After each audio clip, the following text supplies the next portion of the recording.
صحیح بخاری اور مسلم کی روایت ہے، اللہ کے نبی صلی اللہ علیہ وسلم نے بیان فرمایا، مثل المؤمنین فی توادہم وتراحمہم وتعاطفہم کمثل الجسد الواحد اذا اشتکى منہ عضو تداعى له سائر الجسد بالسہر والحمى۔ مسلمانوں کی مثال آپسی رحم دلی، خیر خواہی اور محبت میں ایک جسم کی سی ہے، جس کے کسی ایک عضو کو کوئی تکلیف پہنچتی ہے تو سارا جسم بے خوابی اور بخار کا شکار ہو جاتا ہے۔ کیا مطلب؟ مطلب یہ ہے کہ ایک مسلمان کی مثال جسم کے اعضاء کی سی ہے، محبت کرنے میں، رحم دلی میں، آپسی تعلق قائم کرنے میں، کہ جسم کے کسی ایک عضو کو کوئی تکلیف پہنچ جاتی ہے تو ہمارا کیا حال ہوتا ہے؟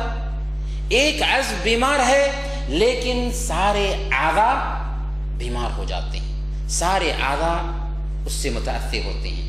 بالکل ویسے ہی ایک مسلمان دوسرے مسلمان کے لیے ہے، چاہے وہ کسی بھی کونا میں رہنے والا ہو، چاہے وہ کسی بھی زبان کا بولنے والا ہو، چاہے وہ کسی بھی خطے سے تعلق رکھتا ہو، اس کی مثال جسم کے اعضاء کی سی ہے کہ کسی ایک عضو کو تکلیف پہنچے تو سارا جسم کا عضو متاثر ہوتا ہے۔ لہذا ایک مسلمان کو کوئی تکلیف پہنچتی ہے تو اس کا اثر ہر مسلمان کو ہونا چاہیے۔ دنیا کے کسی بھی کونے میں کسی مسلمان کو کوئی تکلیف پہنچ رہی ہے تو اس کا احساس ہر مسلمان کو ہونا چاہیے۔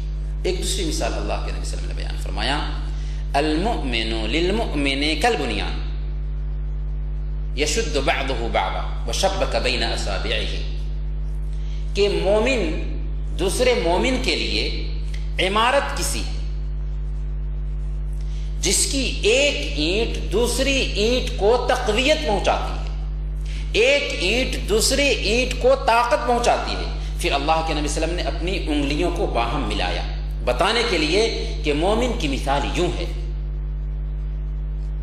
اللہ کے نبی صلی اللہ علیہ وسلم نے دو مثال دی، مومن جسم کے اعضاء کے جیسے ہیں اور مومن ایک گھر کی عمارت کے جیسے ہیں جس کی ایک اینٹ دوسری اینٹ کو تقویت پہنچاتی ہے۔